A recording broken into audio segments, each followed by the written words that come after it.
Paige said, this is entitled Bjorn, which you might guess is from the Nordic countries. I don't know how many of you are familiar with the Old Norse skaldic poets, but they used a lot of interesting techniques, among which is the kenning. And sometimes it's sort of a metaphorical compound word you use to replace an ordinary word. And sometimes you find kennings within kennings within kennings, and each poem becomes its own riddle. Now, mine's not that elaborate, but it is vaguely following in that tradition. They came from the doors of the deathless realm, and salted our fields behind. Grey smoke wafts about the mist-shrouded helm, a new scar upon a young mind. The dragon-head rocks like the world we lost, like the home hearths they broke and burned. Too late did we look through the piercing frost, our lesson by far would be learned. Red ripples brush my stiff shoulders, green folds blow, wave wrap my waist. God's tears drench down from the heavens, would that my word had been haste. Black haze belonged to that morning, and bronze heat consumed the vast night. Too long lay the day in their tresses, too short sped our trial and flight. The strike of the cold on my temples, the taste of the newcomer scent. Surely the temple was gladder when God's own high garments it rent. Leaning on pine-hewn post prison, fast-tied hands begging for help, but none here will heed supplication, unless for to drown it a whelp. In chains for cold priestly silver, bound tight for beloved Freya's tears, sword sleep strewn about like the ashes, the sun hewn down by Thor's spears.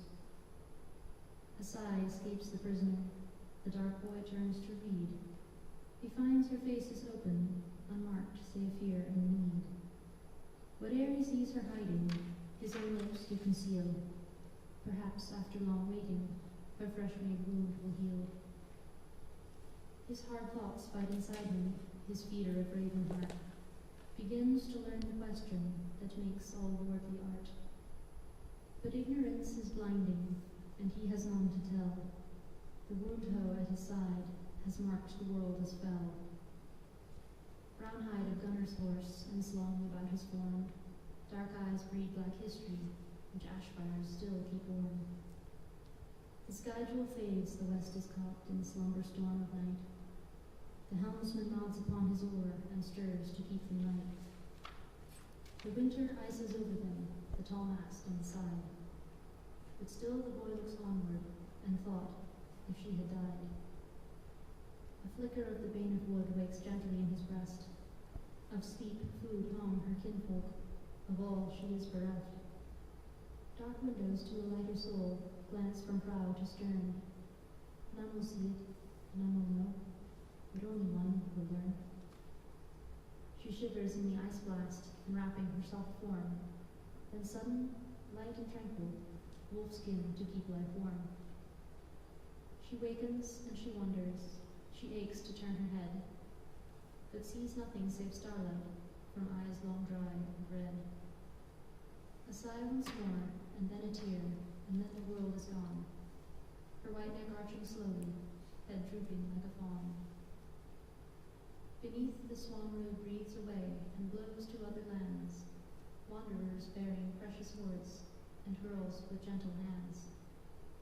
Beneath the prow, new warrior's heart bleeds like the birds he slew. Dark eyes give out cold burning drops, recalling slaughter due. Faces flicker in the night, children he never knew. He turns and then recoils, his image in a shield. Was this then why he toiled, for this broken, blemished yield? Hard hands unloose the woven belt round ancient sterner sword.